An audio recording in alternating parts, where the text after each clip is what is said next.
খুব respected global report RIAE এর তদন্ত প্রতিবেদক যা বলছে তা থেকে আমরা এটা নিশ্চিত যে ইরান পারমাণবিক বোমা বানানোর সক্ষমতা অর্জন করে ফেলেছে। তার কাছে অনেক আগে থেকে পারমাণবিক বোমা বানানোর সমৃদ্ধ ইউরেনিয়াম আছে বলে ক্রেডিবল রিপোর্ট আছে।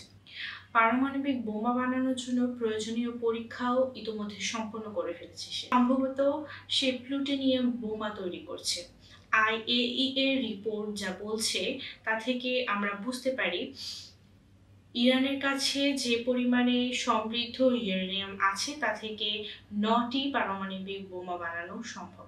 ইরান যদি বোমা বানানোর সিদ্ধান্ত নেয় তবে তা 1 থেকে 2 সপ্তাহ সময় লাগবে বানাতে। তবে আমি এটা বুঝতে পারছি না ট্রাম্প কেন ইরানকে আক্রমণের জন্য সময় নিচ্ছে। যুক্তি তো বলে সত্যি যদি এমন ক্রুশিয়াল সময়ে আমেরিকা ইরানকে থামাতে চায় তবে তার অপেক্ষা করাটাই হবে বিপজ্জনক ইসরায়েলের জন্য। তবে ট্রাম্প কি ইরানকে প্রস্তুত হওয়ার সময় দিচ্ছে?